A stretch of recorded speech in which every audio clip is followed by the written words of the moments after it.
Welcome to Off the Roster, brought to you by our founding partner, Proline. Betting on Proline is now easier than ever with their new app. Download it today and make things interesting. I'm Lindsay Dunn alongside Dan Riccio. Our buddy Cabby is on his way to Italy to cover the Olympics for the next month.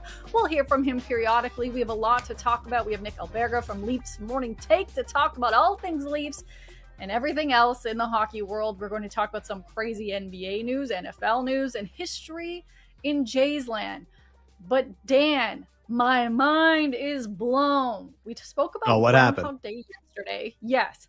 We spoke about the little rodents that saw their shadow or they did not see their shadow. I will choose to believe we're having an early spring because I hate winter. But did you know in Nova Scotia, Lucy the lobster will predict, this is Lucy with a little hat on.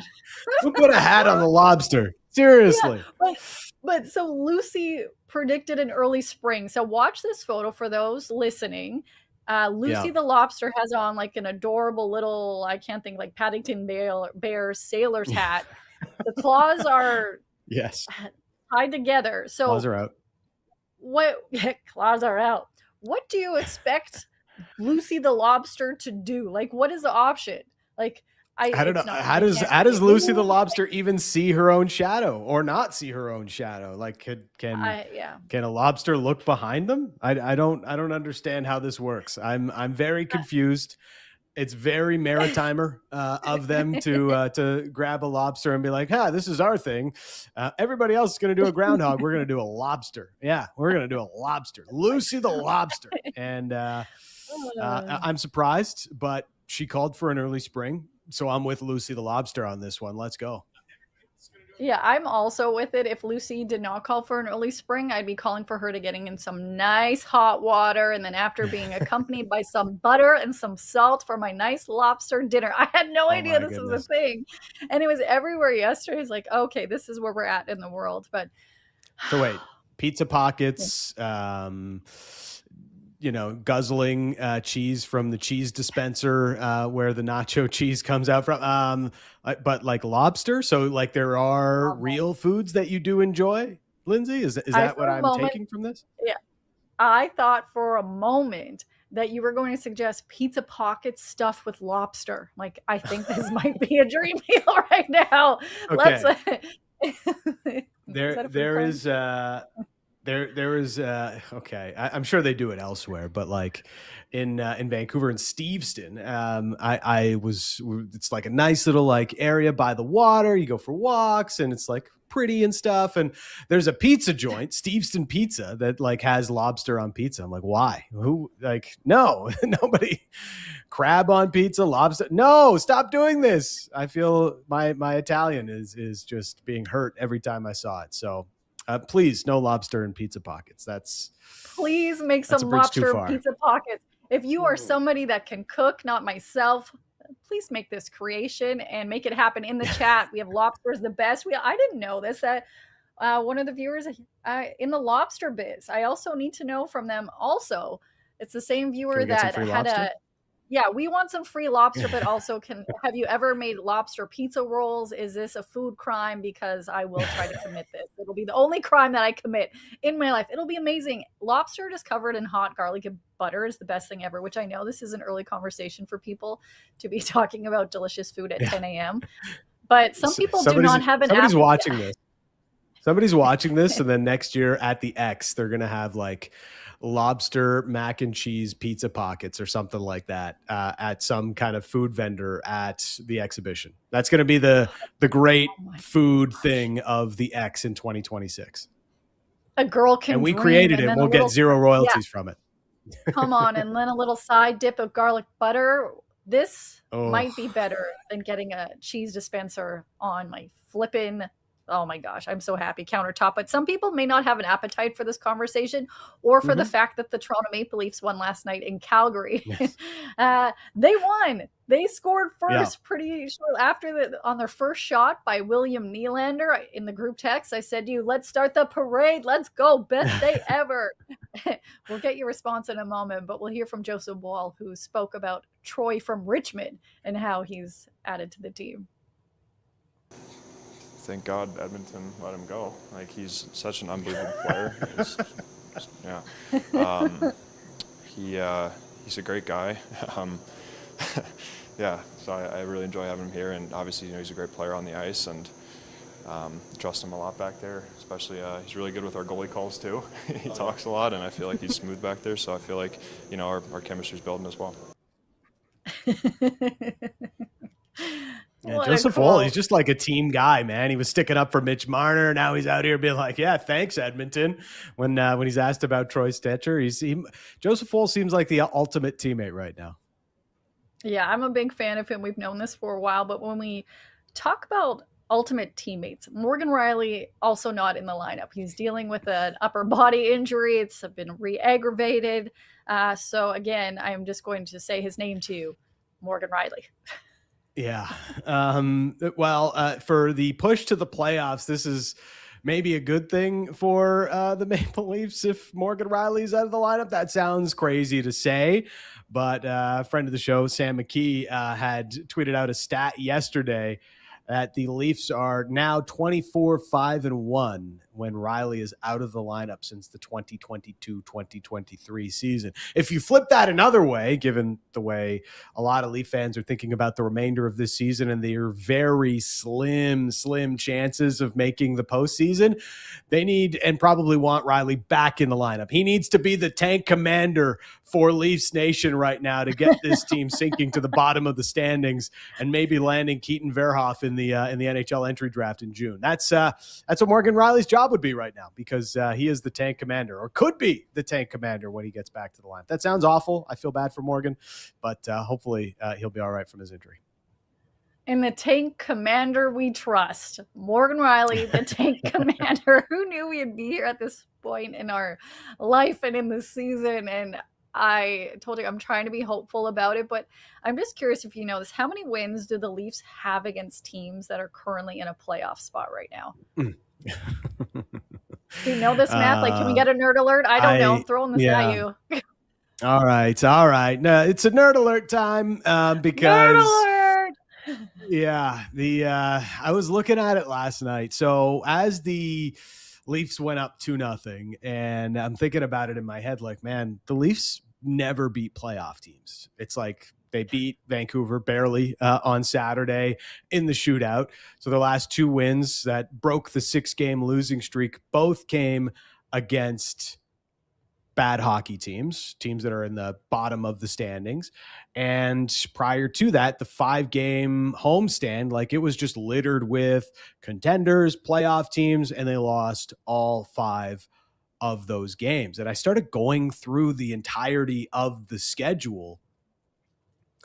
And in the entire year, okay, the whole year, the Leafs have 7 regulation wins against playoff teams.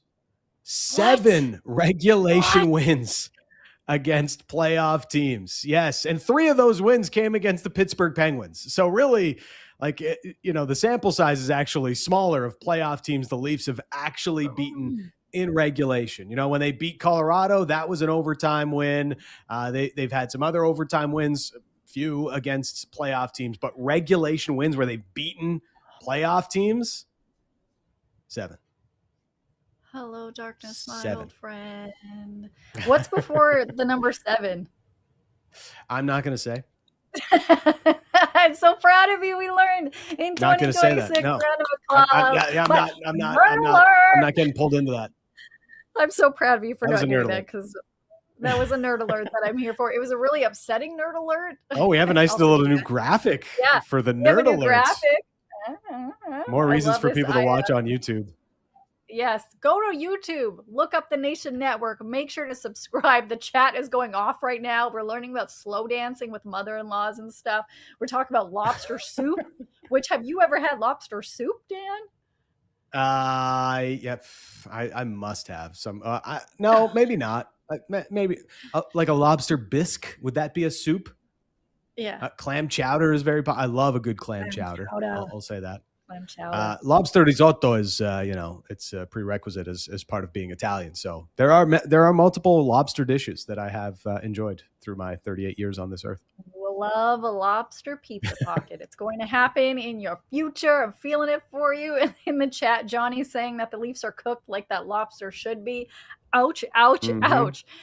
So Nylander had a great game, I believe 3 points last night. He historically has been great against the Calgary Flames. He was born in Calgary, and that's pretty much the extent of a lot of his life there. I know he had his intro changed to not saying from Calgary, Alberta, to switch to Sweden. But anyways, yeah, I just can't believe the discourse surrounding him right now at this moment. And it happened before the game and after the game. And Dan, it was about the fact that people in Leafs Nation, whether it be new fans or diehard fans, are saying that the Leafs need to get rid of William Nylander. I still can't believe it. That's why I stumbled on it, because it was like, sorry, what are your options if you get rid of William Nylander? I think I have terrible ideas, as you could attest to, like 5 minutes ago when I said I want lobster pizza rolls. How crazy are people right now? Or am I like past the crazy train? I'm getting roll over. Like, this makes no sense to me. Make this make sense. I really disagree with this whole mindset that the Leafs need to do the full-on rebuild here, and they should be taking calls on Nylander and Matthews, and if anybody's got a great offer out there, they should really listen to it. Like, why wouldn't the Mitch Marner saga be a lesson to people right now? You lost Mitch Marner. You thought, okay, they got to switch something up. It's made the team decidedly worse.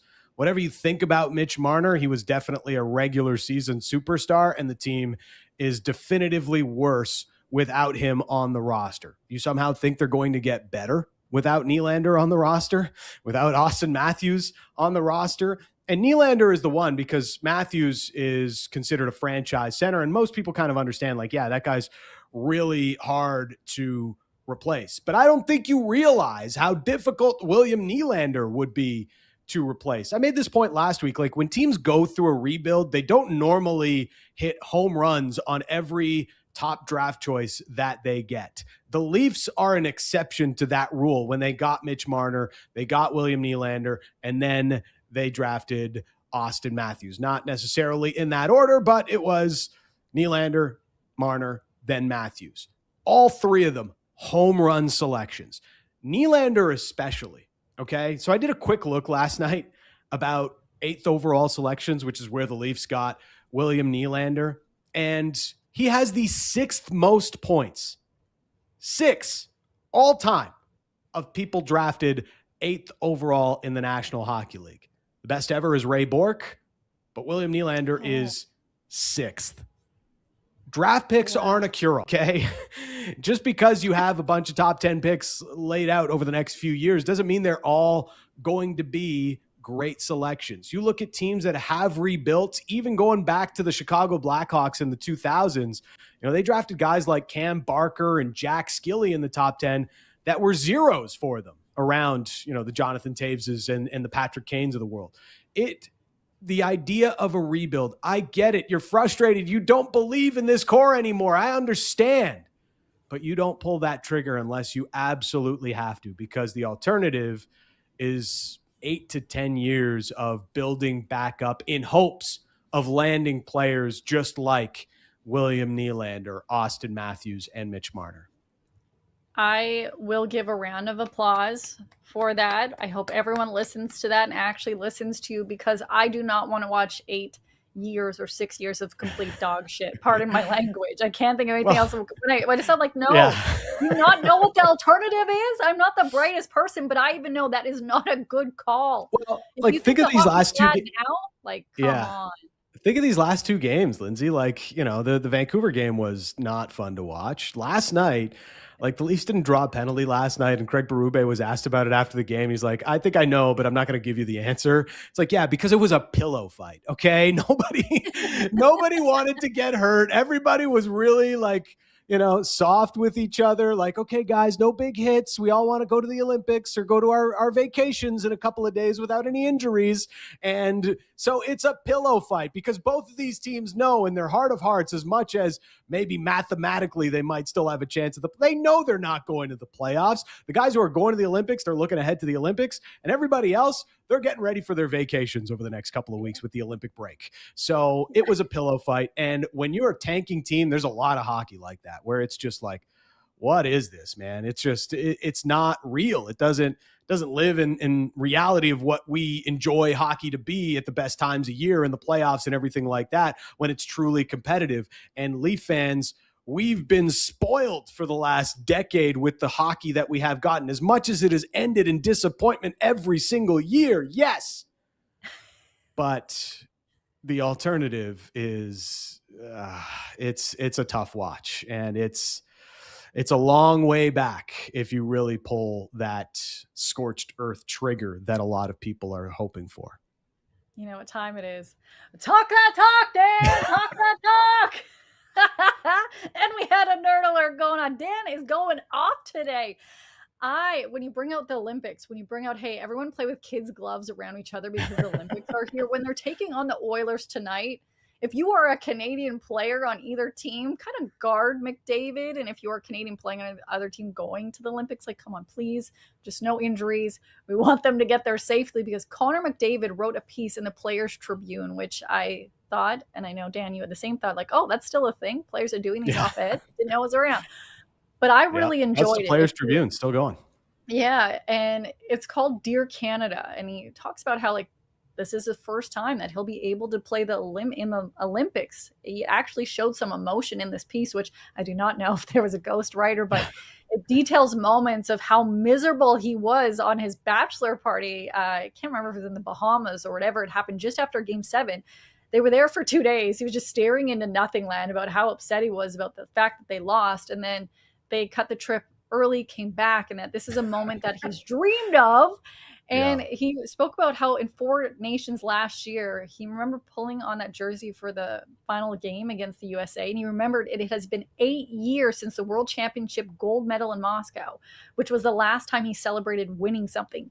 8 years. So he said that game against Boston, US rather, in Boston, it represented so many different things to him, including representing Canada, winning, and so on, and how excited he is to be a member of Team Canada. He says he cannot wait for these Olympics. He'll be bringing everything that he's learned to Italy to represent the country. He's waited a long time to say that. So I was really impressed with this piece, the insight of his life and what life was like from losing in the Stanley Cup Finals with the Oilers, the hunger and passion he has for the Oilers and wanting to win, and just how he felt those losses. And he really wants to bring a gold, not only for Canada, but he wants to win the Stanley Cup for Edmonton. I thought it was a really passionate piece. So Dan, what did you think of it? It was everything you wanted to hear from a star player, right? Especially if you're an Edmonton Oilers fan, you absolutely ate every single word of that up. That's why I re-signed here. I want to win a cup here. It means more here than it would anywhere else. And that is his goal. That's what he wakes up dreaming of every single day. It's what, not to, make it about the Leafs, but of course it is a Toronto-based show. It's about the Leafs. So, I'm reading it, and like right off the top, you read about how he's 19 and he's captain, and he's got to oh man, I need to mature. I got to move out of mom's house so I can be a leader for these guys in this room. And, I'm just kind of thinking about the narratives around Matthews and Nylander and the Leafs core for all these years. And they're at least, felt lack of leadership from those outside the room. It's obviously hard to get a true gauge because you're not in that room, but you're reading it and it's like, okay, this means something different to McDavid than it does mean for most others. And as you continue to go through it and you just read how he bleeds blue and orange, how it means the world to him to try and get that cup to the Edmonton Oilers, because he knows what it would mean for his legacy as one of the great players of all time. And if you've been watching the Leafs and following this core for all these years, you're kind of thinking, this is all I've ever wanted to hear from Austin Matthews or Mitch Marner. And maybe they're just built different and they're not going to do that. But there was a level of vulnerability that McDavid showed through this piece that hockey players very rarely show. And I think that was what took me aback, because McDavid even comes to his own conclusion that, maybe I am a robot and this is all I really care about in this world, as far as being a hockey player. But ultimately, that's all Leaf fans wanted to hear. They wanted to hear and have wanted to hear from Matthews and Marner, especially somebody that grew up in Toronto. Like, I bleed blue and white just like you guys. And I think a lot of things would be different if this Leafs core had shown some of that openness and vulnerability rather than just a cagey sort of relationship that they've shared with Leafs Nation for all these years. I love this. I love that you brought it back to Leafs Nation, because it's true. That's all I think most fans wanted, was to hear a little bit of passion, see it, and hear from the Leafs in that way. I really liked that article. Like you said, it showed a personal side of him that we haven't really seen before. Let's hop over quickly to the Jays, because we'll have Nick Alberga on in a moment to talk more Leafs. We need to talk Raptors and that. But yesterday it was announced that the greatest moment in Blue Jays history will be immortalized with a statue outside Rogers Center. On July 18th, the Blue Jays will unveil a statue of Joe Carter between gates 5 and 6, commemorating the back-to-back World Series titles with the Touch 'em all Joe pose. I love this moment, and here is what Joe Carter had to say and felt after he found out that he was going to get a statue outside Rogers Center. And this happened back in June of last year. Next year, we're celebrating our 50th, and we've been spending a lot of time thinking about the best ways to celebrate that. Something that our fans have been clamoring for. We both get emails about all the time. We're going to have a statue out front in between gate 5 and gate 6. We've been struggling. He was option 2. Paul's bus, yeah. But option 200. Can you think of any moment that would be October 23rd, 1993. 11:39 p.m. 11:39 p.m. Is that I'll tell you something right now. 11:39. It was about as exciting a moment, and there's not a Canadian that was alive at that time that doesn't know where they were. First World Series won on Canadian soil, and something for our fans to be able to come when they come to the games to spend time and remember and celebrate. And it's gonna involve you doing some modeling. I hope you're okay with that. He loves that stuff. Yeah. You get that smile. Wow. So we wanted to tell you personally, and make it a moment not just for you but for all of our fans too. Yeah, so I know that it's an honor. I thank you guys. That is probably my 10th time watching. Yeah, let's go, Joe Carter. Joe, salt of the earth. That is just, he's such a lovely, humble person that's so funny. But I think that's probably my 10th time watching that, and I still get emotional seeing his reaction. But what I learned about all of this is he found out last June. I've interviewed him a bunch. I know that Whit has hung out with him a bunch. Yeah, nobody you talked to him recently when you were down in Florida there. And not even like on the side, like, hey, guess what? Like, what a secret to keep. So if you have any secrets, go tell them all to Joe Carter. He will take them to the grave. But guy's a vault. And just so well deserved. I love seeing this as they celebrate the 50th anniversary. And for those wondering, that Ted Rogers statue, which, yes, like the corporate overlord that owns the Toronto Blue Jays, he has a statue outside. May he rest in peace. They are moving that to the corporate head offices. So it'll just be a Joe Carter statue.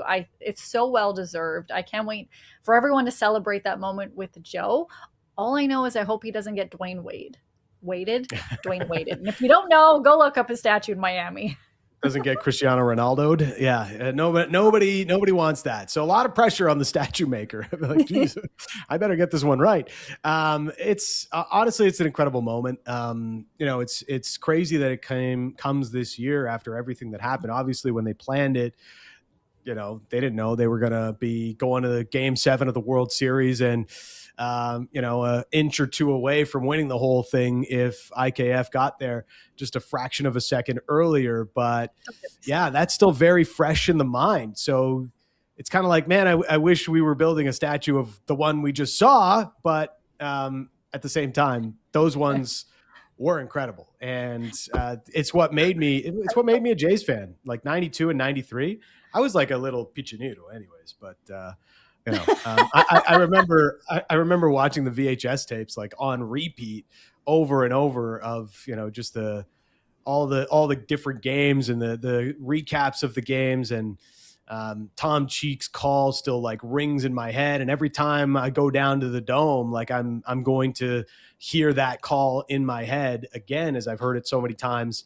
in my life. And all due respect to Ted Rogers, but this is more fitting for a statue outside of the Blue Jays home, remembering the greatest moment in team history, and one of the greatest moments in baseball history is the only walk-off home run to win the World Series in the history of the game. I mean, that's the kind of moment you would love to be able to commemorate as a franchise.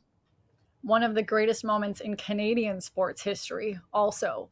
How that moment changed the way people viewed baseball, even in this country, has been fantastic. It's just been amazing to see the impact that he's had on baseball and continues to have on baseball. I can't think of a more fitting person and that team to be celebrated with the first statue outside of the Rogers Center to celebrate the Toronto Blue Jays and the history and legacy they continue to leave. But Dan, I feel like you knew as soon as you said IKF, you would set me off, and now I'm just angry and I'm going to go on a rant. He is not the only reason the Toronto Blue Jays lost the freaking World Series. They had I know. 2 games. Leave them alone, bro, because aside from the wall, they had plenty of other chances to do this. If you talk people bringing up Jimenez, there were so many other opportunities that they could have had to win the World Series. It's not just IKF.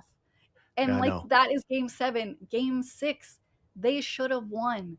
I know. Like, could Dalton Varsho just get a ball to the outfield? Like, just once, Dalton? I love you, Dalton, but just get one ball to the outfields. Anyone, like one, just one. We didn't need a lot, but like, how is it always Dalton Varsho coming up with runners and scoring? Sorry, I'm sorry. We're both getting each other just angry and stuff. We need like anger alert. I rarely get angry, but then I realized you were saying something nice about Joe, so I wasn't going to interrupt you. I was trying to be like a nice co-host, but I punched my chair, and I'm pretty sure everyone saw it and heard it. I was like, "How dare you? How dare you?" Well, my mission to rage bait everybody to reminding them of Game 7 of the World Series worked. It worked. Oh, yeah. Now I'm angry. But my question for you, aside from Joe Carter getting a well-deserved statue in that team outside of the Rogers Center, what other sports figure do you think deserves a statue? Of course, we have Legends Row outside of Scotiabank Arena, a lot of legendary players who have played for the Toronto Maple Leafs.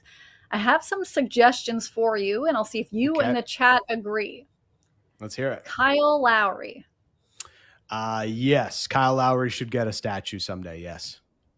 Just wondering, like, how much extra? What are statues made of? Like, what is that? Is it a copper statue? Copper's very expensive these days. I know, but just think of how much they'd have to use on his backside. Because, like, that's a lot of extra material. He's the OG big dumper, Kyle Lowry. But I mean, yeah, it's big statue's not gonna. It's not gonna be cheap. Viewed as the greatest Raptor of all time, Dion Phaneuf with his non-salute stick. The stick would be down.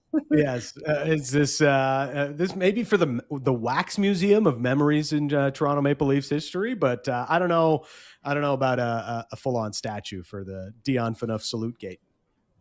Kawhi's The Shot. I mean, that's the closest thing. Down. Yeah, it's the closest thing to like Joe Carter's home run, I guess, even though it was like much earlier in the playoffs. But yeah, I'd be in for that. Okay. If it commemorates a championship moment, then I think it's worthy of a statue. This does not commemorate a championship moment, but it is a legendary moment in Blue Jays history. Jose Bautista's bat flip. Does it deserve a statue?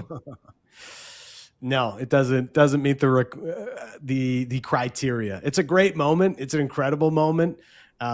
Thinking about Jose, like at that moment, for like as he's throwing the bat away, it's kind of like throwing away years of Blue Jays fans' disappointments. And if it ended in a World Series, then maybe. But I still think about that run and think about the Amish kid that stole the home run in Kansas City. So That's to me, I'd look at the statue and think of that. And I don't want to be reminded of that. I don't. I love in the chat right now, German Fine Cars. Also join the chat, go to YouTube, Nation Network, subscribe. Every single person I've mentioned, the answer is no, no, no. So I am curious how GFC will react to this one, Dan. Do you think there should be a statue of Phil Kessel eating a hot dog? Save this one for the Wax Museum as well. I don't think so. Or Phil Kessel like avoiding the bike in training camp he normally would, or the great story of him telling Randy Carlisle that he's not going to go weigh in at training camp. Oh yeah, a scale with him. Yeah, that would be a good one. So we'll leave it at Joe Carter and the celebrating that amazing moment in Canadian sports history and MLB history. I would say there should be, this is a very biased take by me, but Sebastian Giovinco outside of BMO Field, there should be something for one of the greatest players in MLS history. Yeah, just something, because there has not been a lot to celebrate surrounding that team in many, many years. So, hey, why not? A cardboard cutout? I don't care. Yeah. Something there. Just get the fans going. I have a crazy stat for you. I don't know if you know this, and I don't think a lot of Raptors fans know this. Tomorrow night, they will be hosting the Minnesota Timberwolves. The last time these two franchises played against each other, 14 months ago. The Raptors have not played Ant and the Timberwolves in 14 months. They'll see them tomorrow and then again on March 5th. When you hear that, it's rare, but it happens in the NBA that you'll see these little scheduling blips. So I'm excited to see Ant and Scotty and everyone have this moment on the court. But yeah, 14 months was the last time that these two teams faced off against each other on the hard court, Dan. It's disappointing. Why don't we get to watch Anthony Edwards more often? He's legit. What do you have? 39 last night. So good to see that. And should be a tough test for the Raptors. Also good that they maybe avoid getting the Minnesota Timberwolves with Giannis Antetokounmpo in the lineup. Although Giannis is hurt, so even if the trade does happen before Thursday, he's not going to play for a while. But I actually kind of like the fit for Giannis with Minnesota. I also like that it's not going to be, one of the more traditional franchises, star player goes to one of the LA teams or the Celtics or whomever. If he does go to Minnesota, I think that would be a cool story for the NBA. It would be a great story for Minnesota, who also stole a superstar in the NHL this year. So that would be kind of fun. We have a lot of Raptors talk we'll get to in a moment, but we are going to welcome the host and director of Leafs Morning Take. Get ready for it, Dan. Nick Alberga. Sick hype. What's going on, guys?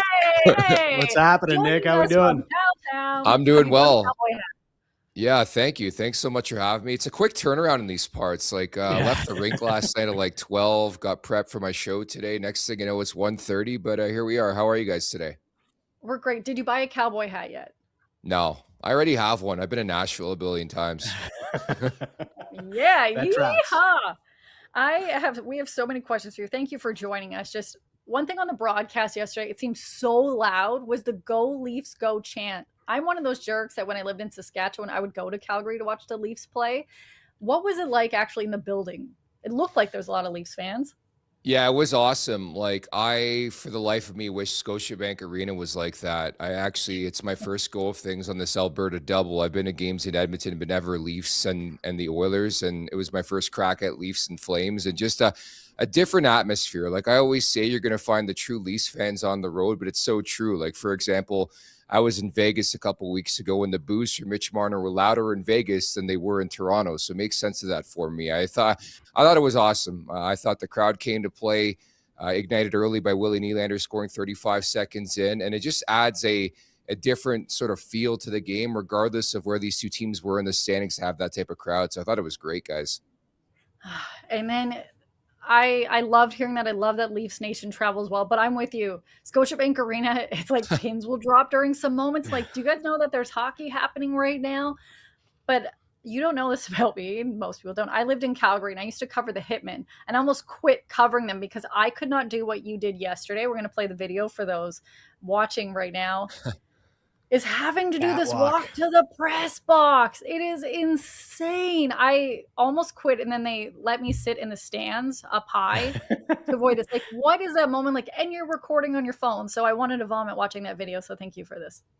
No problem. So I actually got correction on this from Ryan Pike, who works here for Barn Burner and Flames Nation, that wasn't the official catwalk, by the way. I think it's so damn cool, as you know, Lindsay, like in the middle of the building, there's an actual catwalk where you can walk over the ice. So I was corrected on that front, but nevertheless, I am afraid of heights for some reason. I wasn't, scared walking that catwalk. I think there's a grittiness to that building. I will say that, from where the washrooms sit to how to, it took me half an hour and nobody really had an answer of how to get in to the Saddle Dome. It was my first time, but really cool experience. I'm really excited for the great folks here in Calgary, a new building coming in 18 months from now, which is awesome. But yeah, there's just that level of grittiness. Like, if you guys been to the arena in Sudbury for the Sudbury Wolves, it's got that feel to it for sure.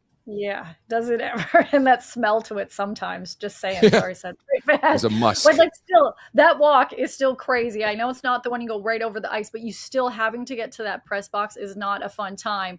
I want to ask you an actual Leafs question, though. I know that 3 months ago you planned this trip. So what were your expectations 3 months ago to compare to the actual reality that you face?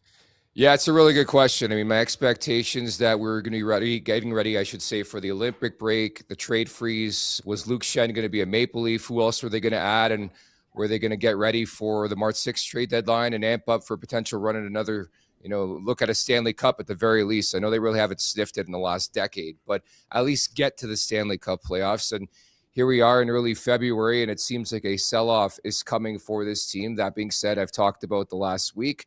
Would anybody be shocked if this team went on a bit of a run, finished 3-4 points out of a playoff spot? Probably not. But yeah, it's incredible in short time how this season just pretty much came to an abrupt halt following that successful road trip out west. And they come home. I called it the homestand from hell. And here we are in early February, and it looks like the Maple Leafs are going to be sellers. And, even talking to a bunch of fans around the city yesterday, like, people want this team to lose. So naturally, that's when they win, right, guys?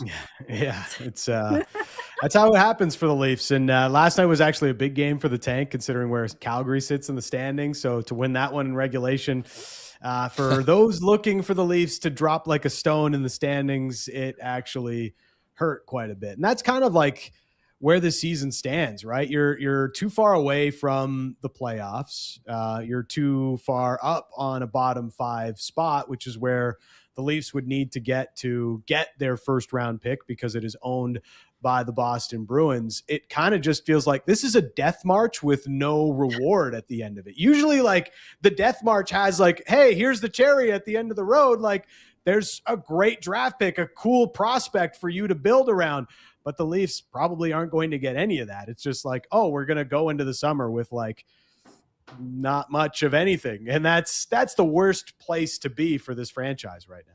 Yeah, Riccio, I mean, it's so disappointing on so many levels. And I think there's going to be a bit of optimism today in the market. They beat Vancouver in a shootout. Congratulations. They beat Calgary, who doesn't want to win. Congratulations. Like, it's just so Maple Leafs. Like, I was almost expecting Nylander to give the double bird there after scoring that goal 35 seconds in, where it's like, oh, yeah, you want a tank? No thanks. But he absolutely dominates Calgary. It's been a theme. Of course, he spent a year and a half here to start his life, and so I guess he's a hometown native of Calgary. I thought he was great. I thought the puck was on his stick all night long, and I wonder what I'm looking to see from this Maple Leafs team in the final 26 games of the season. I guess entertain me, and I will say I was entertained by the overtime in Vancouver, entertained by the game last night, but the fact that you're up 3-0 and almost blow it, and I don't know how Adam Klapka missed that in the third period, but Joseph Woll will take it, and now you move forward to this game in Edmonton. I think this is the real barometer check for where this Maple Leafs team is at, with Willie Nylander playing a pissed-off Oilers squad coming off an embarrassing loss to Minnesota. They can't get a save. Anthony Stolarz, I think, has surrendered 9 goals and 51 shots since returning from the nerve issue. So, like, this is a big barometer tester tonight against McDavid and the Oilers. Yeah, I think it's going to be a bit of a pillow fight, to be honest, like with a bunch of guys ready to go to the Olympics and a bunch of other guys ready to go to Cabo or wherever their vacations are planned for the next couple of weeks. But we'll see how it plays out. And I guess my biggest question mark about where the Leafs stand, and, over the weekend we hear, okay, they're starting the process of selling off some pieces, but nothing too big. And that's where because you can't really go too big with a sell-off. You don't own your next 2 first-round picks, so it doesn't really make sense to tank so hard beyond this season that you're trying to climb out of it as early as next year. Like, how deep should this sell-off go? Should they think about moving one of, Nylander or Matthews, if anybody is truly motivated, as some seem to be suggesting right now? Yeah, firstly, I'll say, I know you've been in Vancouver for a long period of time, and welcome home. I told you that behind the scenes. But they got to channel their inner Vancouver Canucks. I need a different type of wording, because we like to call it a rebrand, a retool, a rebuild, some R word. And I want to see a letter to the fans via the New York Rangers. It would be so Maple Leafs that they don't say anything. It's my expectation, by the way, that Brad Treliving, the GM, is going to speak, I believe, following this game tonight, whether it's tomorrow or Thursday after the trade freeze. And I mean, to get back to your question, I would call it a soft retool is the way I would phrase it. I think the Canucks coined that first, so credit to them and their management staff. But if you're the Leafs, I don't know how much heavy lifting you can do right now. I think bigger conversations clearly will be had in the offseason. It's going to start with a guy who missed last night's game, and that's Morgan Rielly. You guys want to hear an awesome stat, or even a crazy stat, I should say. The Maple Leafs 24-5-1 in the last 30 outings without Morgan Rielly in the lineup. Like, make sense of that for me. So I think that conversation will heat up once again here in the summer. I really don't see a pathway, at least right now, where it's Nylander or Matthews out the door this summer. You just never know. So I look at a couple of guys specifically. Bob McMahon, who scores number 18 last night via the empty netter. I think he's got value, the highest value right now out of rentals, clearly, for this Maple Leaf squad. I think a lot of teams will be vying for him, more so because of the cap hit, his versatility. I think he can be that Lehkonen type, that Barbashev type that potentially puts a team over the top. Like, I'm not marketing for and trying to help the Maple Leafs out with a return on investment here, but I think there could be a bidding war, believe it or not, for a Bob McMahon. I think it's more likely Scott Laughton's going to be re-signed. I just think he's very, very valuable to this team, what they're trying to build for the last decade, and he's a local product from where I'm from in Oakville, so I think I could see him back. And I would probably look at one piece on the back end. I don't know who it's going to be, whether it's a Brandon Carlo, a Simone Benoit. Like, every team's looking for that 6th or 7th defenseman at the deadline that can add some depth if somebody gets banged up in the Stanley Cup playoffs. So I don't expect a lot from this Maple Leafs team between now and even tomorrow's trade freeze or the March 6th trade deadline. But Bob McMahon's the one guy I would start with for sure. Yeah, the idea of trading Carlo, though, man, like, you ain't getting Fraser Minton and a first round pick back.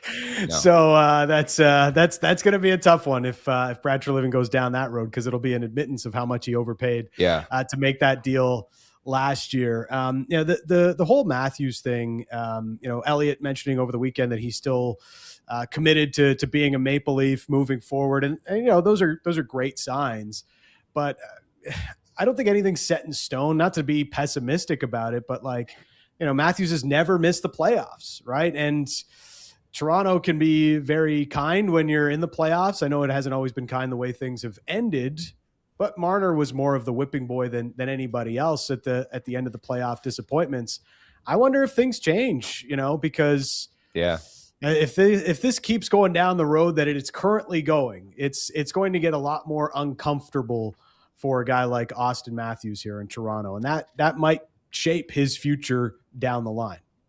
What are the chances we get an Austin Matthews Players Tribune letter today? Like, how random was that from 97 yesterday? Like that, I didn't know Players Tribune was still a thing, to be honest. That was weird timing. Like, you're getting ready for the Olympics, and that's when you voice your allegiance to the Edmonton Oilers. To answer my own question, I don't think we're going to see that from Matthews, but yeah, you're right. Like, I thought like no kidding that you're going to reaffirm your commitment to the organization. Like, you're not trading an Austin Matthews right now, nor is he deciding to move on right now. Like, you're not Giannis. Look at the NBA, right? We get closer and closer to the trade deadline. It's one thing to say, I want out. It's another thing to find a potential suitor, which Milwaukee's having a difficult time with right now as we get closer to the deadline tomorrow. So I think it's certainly a conversation that'll be brewed up, at least on our show, in the summer.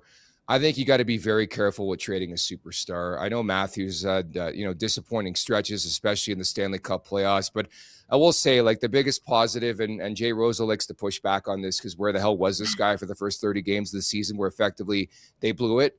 But I think Matthews has been a much better, much more noticeable guy in the last 25 games. Yeah. Closer, I'll say, to the guy who scored 69 times a couple years ago. He looks as healthy as he has in his career, which is a welcome sight for Leafs Nation. There's still a bitter taste considering, again, where were these guys in general in the first 25 or 30 games. But yeah, like I wasn't shocked to hear that story. I just don't think now's the time from either camp's side to open that can of worms, if you will.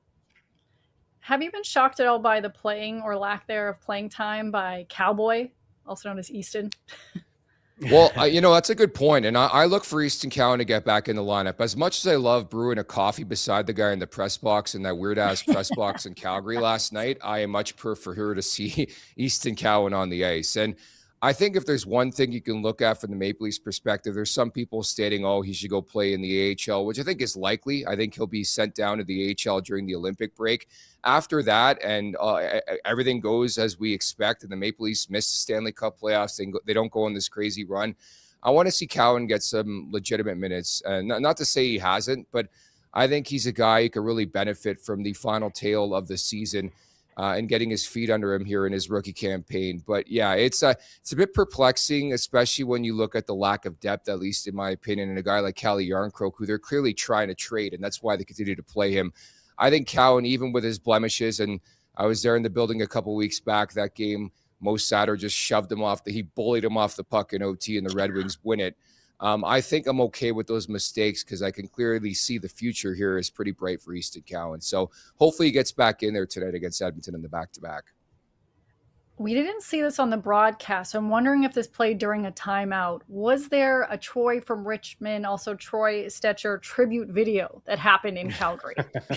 That's a good question. I love how self-deprecating Troy Stecher is. Like, this is 3 revenge games in a row, guys. He has played for half the league, and he is a self-anointed suitcase, by the way. I interviewed him a couple of months back for Leafs Morning Take, did a one-on-one with him, and I thought he was great. Like, he's just so chill, and I think he's been a pleasant surprise for a very disappointing Maple Leafs team this season. And he talked about it in his post-game musings yesterday, how he's a suitcase in every game, sort of a revenge look. But 3 in a row here before the Olympic break, looking at the Vancouver game, scores last night, great celebration, crowd was buzzing. And then the cherry on top, the return to Edmonton tonight. But I tried to get more out of him when I interviewed him a couple months back, asking if it meant anything different. He said no, but I know for a fact he was very beloved in that Oilers room, has a lot of close friends there. So I'm very curious to see the reaction. But to the best of my knowledge, I'm not sure if I saw the video tribute last night, weirdly. What? This is crazy. All the teams should have one ready. They should have commemorative jerseys, everything for that. We would love shirts with your face on it because you're awesome. We appreciate your time today. I know the turnaround was short, but we appreciate your time, and we look forward to seeing you again on Leafs Morning Take. Go watch, go subscribe. You're the best. Thanks, buddy. My pleasure, guys. Take care, okay? Thanks, Nick. Say his last name properly. Alberga. I love their show intro. Alberga. Nick Alberga. Nick Alberga. It's Leafs Morning Take. It's so awesome. Interesting time in Leafs land. Let's just hop back to the Raptors for a moment because today at 11 a.m., there was a little teaser put out on social media that Slam Magazine has a couple Raptors on the cover. If you are watching, you can look at the screen right now. Who could it be? Oh my gosh. Oh my. Could it be Pat looks Delaney like the Hardy Boys. Why would the Hardy Boys be on what? It's clearly BI and Scotty Barnes, which is so cool that we're on the cover of Slam Magazine. There's been some iconic ones in Raptors history, whether it be Vince Carter to Drake with Lowry and DeRozan. I still have that one. Interesting to see that, but you had a question for me that I'm actually going to ask you first. So when's the last time you read a magazine? Yeah. I mean, have you read a magazine in recent days? Like months, weeks, years? Is it only when you go to the dentist? Like when when was the last time you read a magazine, Linz? when did I travel last? When I went to Montreal, you know, the thing in the back of the seats. Oh yeah, As a magazine when I'm just looking at the food I want to order, which is usually some Pringles or something. But that's the only time. I think the last time they have that little in-flight magazine. I don't even think I read it. I think I looked at the warm photos of the tropical vacations I could have had instead of flying to Montreal. When's the last time you actually read a magazine or bought a magazine? Bought a magazine, actually. I do. I have purchased magazines in probably the last decade. I guess you would say. Like, I don't know. I remember I used to, like, way back when you'd buy the fantasy football like guide every year, you know, and you'd go to your fantasy football draft with your buds and have the draft guide that was like a month old. So it was kind of completely pointless to have anyways. And I also had, actually may have one subscription. Oh, wow. The anticipation of potentially a magazine subscription, a young Dan had. National Geographic. What is it? Oh, I'm excited. Is a really cool like soccer magazine. They had great graphics on it. It's called 8x8. And this one is about Thomas Müller, the space invader, as they called him, or man, I can't remember what the German word was for it, but that was the last. These were the last magazine subscriptions that I had. Was this 8x8 magazine subscription. Never heard of it. You're right. Great graphics. I thought we were for a moment going to have story time with Dan. The last magazine subscription I had was actually Slam magazine, and I recently donated all of them because I kept them all. And that's just a lot of things and stuff to have in your house that is not necessary. And then I realized, like, you got to buy the digital copy. I know it's cool to like frame it. And then this doesn't count as a magazine, but the World Series guide, I have that, but I'm not going to read that anytime soon. But very cool in that moment. And when we look at former Raptors in the news, Kawhi Leonard is making headlines right now because apparently his current teammate on the Clippers, James Harden, asked for a trade during yesterday's game. Here's what fun guy Kawhi had to say. Well, you guys were playing. There were some reports that came out about the possibility of James potentially being traded before the deadline. Is that something that comes as a surprise to you, or had you heard that could be a possibility? Yeah, of course. That's a surprise. I was playing. Surprise. What are your thoughts hearing that? I have no comment on it. I respect his decision or whoever decision it is. And that's it. I mean, he's still gonna be my boy, and trust the front office. So if you couldn't hear that, a very animated Kawhi Leonard saying that he found out during the game about this moment and that he was surprised by it. He respects his decision, whatever it may be, but he trusts his boy. Dan, what team would James Harden, who's now asked on multiple different teams to be traded from, do you think he'd actually improve them? Besides, say, Atlanta and going to strip clubs where he has his jersey retired in one of them. That is not a fake story. Like, what team could he actually help out? Okay, so going through off the top of my head, all NBA teams, some contenders, who would nobody. James Harden's not helping anybody. Like, who has James Harden ever really helped in the last few years? I mean, even with the Clippers, I mean, his entrance with that team has been a bit of a disaster. Hasn't had the desired effect. Now that they're finally winning games, he's like, you know what? This ain't for me. I'm out. Like, what? Like, they finally started to get hot. They've been one of the better teams in the Western Conference. You know what, James? I think I'm out. Like, trade me before Thursday. Like, trade me, get me out of here. I want to go somewhere else, somewhere that might pay me for the next few years. I don't get it. Like, he's known to be a malcontent. He's asking out of Houston, who like rolled out the red carpet, did everything for him. Like, no, send me to Brooklyn. And it's never ending with this guy. And what do you expect? Like, history repeating itself. It repeats itself all the time with James Harden. You're expecting a different result. Why are you expecting a different result? If the Cleveland Cavaliers make this deal, Good on them. Great for you. Probably even better for a team like the Raptors. So I would be, since they are the favorite, maybe that is what ends up happening. But you're going to trade a 26-year-old Darius Garland for James Harden. Yeah, good luck to you. I mean, looking for the short-term fix there with the Cleveland Cavaliers. A little bit of foreshadowing here. It's not going to work. What's the point? You fear the beard. You fear the beard and what gross things are in it. But in the chat, the suggestion, Harden for Ochai and Grady Dick.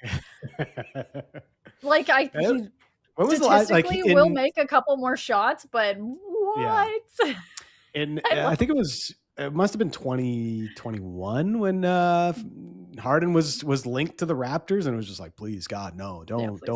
I will take him over John Moran any day, though. I don't want that. Okay, yeah, fair. Both would just, they're just on the like, please don't with my team.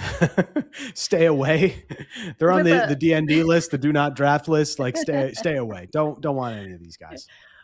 When it comes to interesting storylines surrounding the Toronto Raptors, one for maybe the last decade has been LeBronto.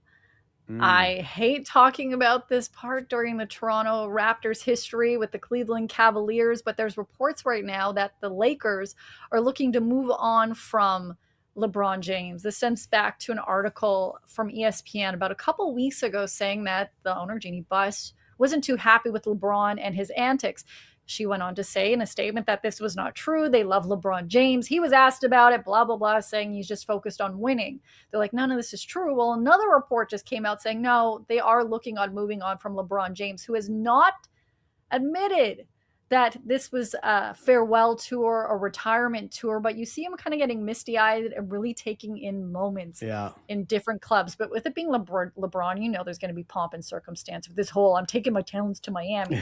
But Dan, you tweeted out LeBronto yesterday again, making me angry. It is not possible that he would be here, but just imagine LeBronto. It would be fun.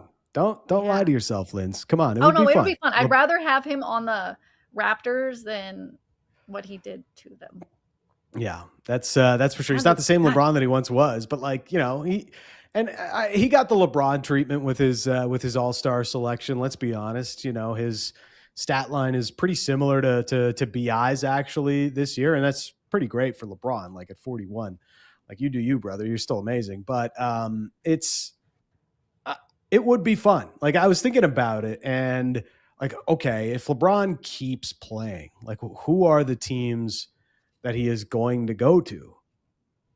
Probably like a homecoming to Cleveland, I guess, could be in the cards potentially.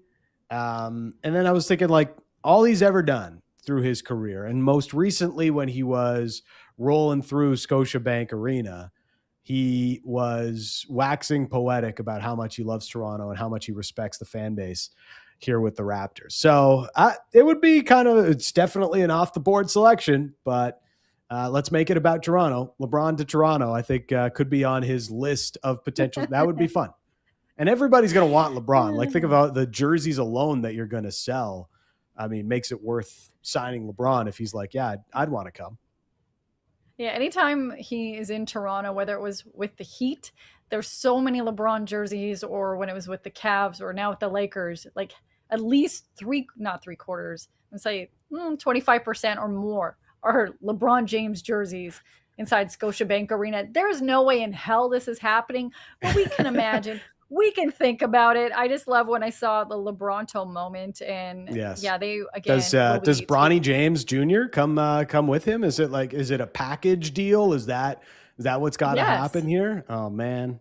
Okay, I'm out. That is absolutely what happened. Hey, he can play with the 905, who are back at it on Thursday with a day game, and then you could do like the little trip from Mississauga to the 6. It can go back and forth, but they can also stop and watch some Toronto Blue Jays action. We mentioned earlier how the Toronto Blue Jays are going to be celebrating their 50th anniversary with the Joe Carter statue, and there'll be a number of moments that happen throughout this season. Many hoping that the season ends up back to the World Series. And while I am trying to stall, it's because at 11 a.m. Eastern time, the Toronto Blue Jays are going to be unveiling some of their promotions. So throughout the year, years rather, has there been any Blue Jays giveaways that you've just been like, these are the best thing ever?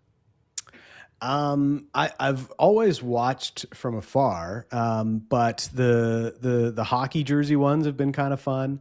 I guess there was a George Springer one that was kind of cool. I like those collabs. Any bobblehead, like I'm always good with a bobblehead.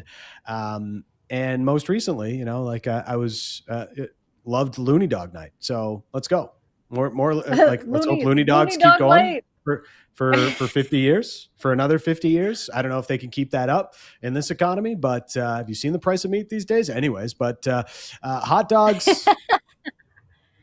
So I think I'm usually on board with pretty much anything that goes. I don't know if I'm going to be the one lining up to get one of those bobbleheads usually, but good bobblehead is good by me.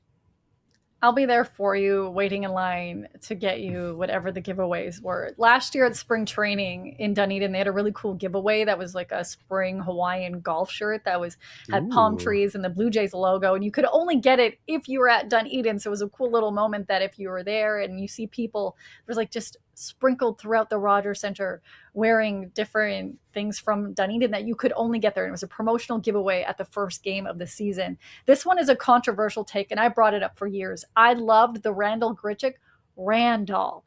And I don't know if you know about this, but it was actually like a Ken doll of Randall Grichuk, and it was called the Randall. And for so many people, it broke in the box. And then there was like Barbie parts or doll parts all over the stadium. I thought it was really interesting. And then, like you mentioned, the bobbleheads, they've had cricket giveaways, they've had specialty giveaways. So we can take a look at the first one. As seen in your American League champs, they have a George Springer bobblehead giveaway on Friday, April 10th. And nice. That is going to be day one on their promotional schedule, which I think is pretty cool. That just being released a couple seconds ago. So you're going to see them celebrating the American League champs with this George Springer celebration jumping bobblehead.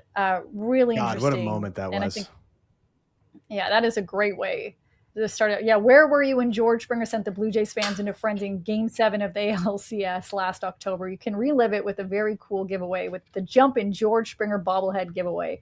Take my money if I don't get one when I'm there in the secondhand market, because that is a damn cool giveaway. That moment against the Mariners was just like so electric.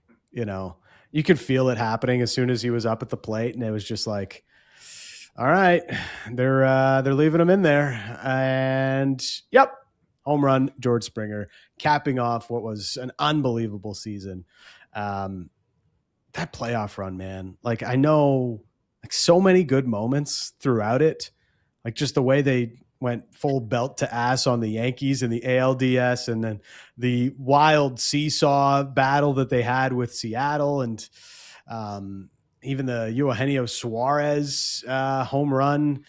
I mean, that was a bad moment, but like just crazy, like your emotions riding that roller coaster. So, man, I got to get me one of those bobbleheads as I'm figuring out as I'm talking my way through this. But it's just more memories, more things to remind me of how cool that run was, even though it ended in disappointment.